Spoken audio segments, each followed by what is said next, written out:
Salut, c'est Monsieur La Vérité et aujourd'hui c'est la merde. Alors on va parler de la Grèce et du contrôle des capitaux parce que j'entends des conneries à la télé et dans les journaux, mais alors tout le temps, et ça m'énerve. Donc on va rétablir 2-3 petits trucs. La BCE fournit des euros aux banques grecques pour que les banques grecques puissent financer l'économie. Et la BCE a dit bah on va vous enfiler telle quantité et cette quantité-là n'est pas suffisante pour faire fonctionner l'économie grecque.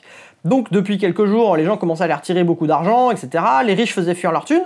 Et là, le gouvernement grec a décidé de faire du contrôle des capitaux. Le contrôle des capitaux, c'est un peu comme les chasseurs. Il y a le bon contrôle des capitaux et le mauvais contrôle des capitaux.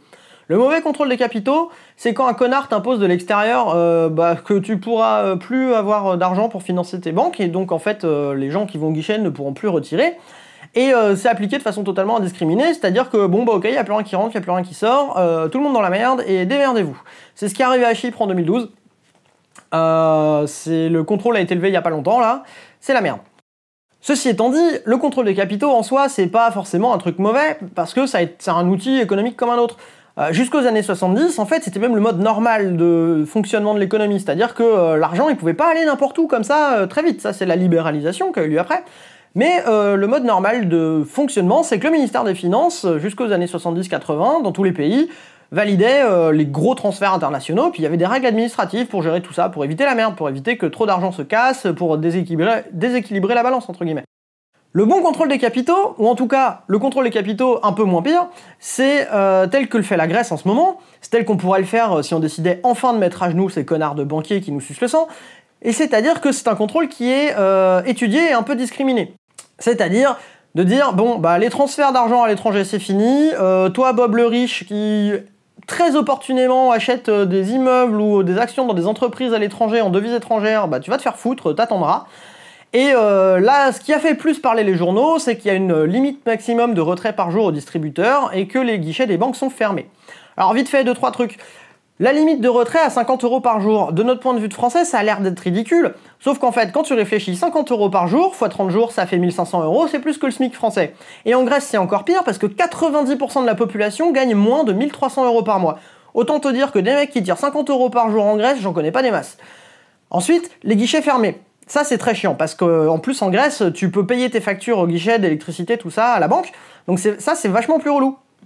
Mais en fait, quand tu réfléchis, les gens qui ont besoin de faire des grosses opérations donc sont de la minorité des 10% les plus riches, donc on peut aisément dire allez vous faire foutre, vous attendrez une semaine. Et en plus, les banques vont rester ouvertes pour les retraités, parce que les retraités en Grèce touchent majoritairement leur retraite en liquide. Ils vont retirer du liquide, ils le gardent pas sur leur compte. Et donc, pour que les retraités puissent aller retirer leur retraite, il y a certaines banques qui vont leur être réservées pendant la semaine là. Et c'est vachement important parce qu'en fait en Grèce, comme le chômage est énorme et qu'il n'y a pas trop d'indemnisation, en fait dans beaucoup de familles, c'est les grands-parents retraités ou les parents retraités qui financent la famille. C'est les seuls qui ont encore une rentrée d'argent fixe. Du coup, le gouvernement grec, en autorisant les retraités à aller retirer quand même leur retraite, en bloquant les autres transactions pour pouvoir avoir la monnaie nécessaire à payer les salaires des gens, des fonctionnaires et des employés du privé à la fin du mois, enfin maintenant en fait, fait un mouvement qui est énorme parce que à la fois ça contrôle les capitaux et ça évite la fuite désespérée en liquide qui disparaît ou à l'étranger de l'argent, et donc ça évite l'explosion totale du système bancaire grec, et en même temps ça évite que les plus pauvres en souffrent vraiment. C'est-à-dire que oui bon c'est pas drôle, mais n'empêche ils vont pas morfler comme ils ont pu morfler à Chypre ou dans d'autres situations.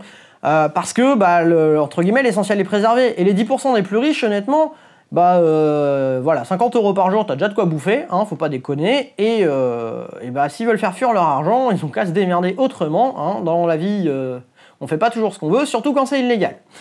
Ensuite, l'autre truc qui est pas mal dans la façon dont ça a été mis en place en Grèce, le contrôle des capitaux, c'est justement cette vision sociale, c'est-à-dire que par exemple pour limiter le nombre de mouvements monétaires au début du mois, mais aussi pour faire une mesure sociale, les transports en commun et les autoroutes sont gratuits cette semaine, et sont même gratuits définitivement pour les chômeurs.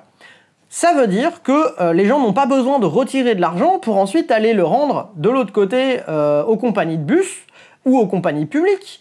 Donc en gros, l'argent, il n'a pas besoin d'aller de l'État à l'État, autant qu'il reste là où il est, ça fait des mouvements en moins, ça fait des besoins de monnaie en moins. Donc là encore, c'est vachement bien vu parce que ça permet de sécuriser le système bancaire, d'éviter que ça explose, et en même temps, c'est des mesures sociales.